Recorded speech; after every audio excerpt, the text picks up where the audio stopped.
নমস্কার, শ্রী আম্মা ভগবান শরণম।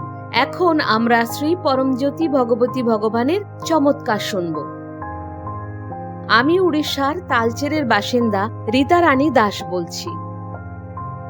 2020 সালের মে মাসে আমার ভগ্নিপতি বিষক্রিয়ায় আক্রান্ত হন। অবস্থা গুরুতর হয়ে পড়ায় তাকে ভুবনেশ্বরের একটি নামকরা মাল্টি স্পেশালিটি হাসপাতালে ভর্তি করা হয়, কিন্তু তিনি কোমায় চলে যান এবং তাকে ভেন্টিলেটরে রাখা হয়। 7ম দিনে ডাক্তাররা আমার বোনকে জানান অবস্থার উন্নতির সম্ভাবনা না থাকায় 3 ঘন্টা পর তারা ভেন্টিলেটরটি খুলে ফেলবেন। পরিবারের সকল সদস্য ও আত্মীয় স্বজনকে শেষবারের মতো রোগীকে দেখতে আসার জন্য ডাকতে বলেন। এই হৃদয় বিদারক খবরটি পাওয়ার সাথে সাথেই আমি পরিবারের অন্য সদস্যদের সঙ্গে দ্রুত ভুবনেশ্বরে ছুটে যাই। পুরো যাত্রাপথে আমি অবিরাম মূল মন্ত্র জপ করতে থাকি এবং ভগ্নিপতির আরোগ্যের জন্য আন্তরিকভাবে প্রার্থনা করে চলি। আমি সহস্রনাম যজ্ঞে অংশ নেওয়ার সংকল্প সেই সময় গ্রহণ করি।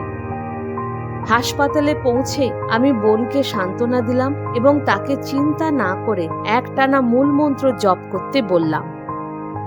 তাকে আশ্বাস দিলাম আরোগ্য প্রদাতা শ্রী পরমজ্যোতি ভগবতী ভগবান অবশ্যই ভগ্নিপতিকে সুস্থ করে তুলবেন।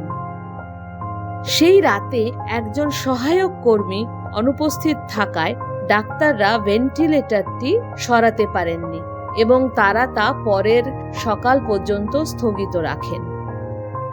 সারা রাত ধরে আমরা প্রার্থনা এবং মূল মন্ত্র জপ চালিয়ে গেলাম। শ্রী পরমজ্যোতি ভগবতী ভগবানের অসীম করুণা ও অনুগ্রহে চমৎকার ঘটল। পরের দিন সকালে ডাক্তারদের অপরিসীম বিস্ময়ে ফেলে আমার ভগ্নিপতির জ্ঞান ফিরে এলো। এ একেবারে অবিশ্বাস্য ঘটনা, যা শুধুমাত্র দৈব অনুগ্রহেই সম্ভব হয়েছিল। আরও 9 দিন হাসপাতালে থাকার পর আমার ভগ্নিপতি সম্পূর্ণ সুস্থ হয়ে বাড়ি ফিরে আসেন। আমার বোনের জীবনে এই অভাবনীয় চমৎকারিক ঘটনা ঘটানোর জন্য কৃতজ্ঞতা প্রকাশ করার মতো যথেষ্ট ভাষা আমার জানা নেই। শ্রী পরমজ্যোতি ভগবতী ভগবানের দিব্য শ্রী চরণ কমলে আমরা চিরকাল কৃতজ্ঞ।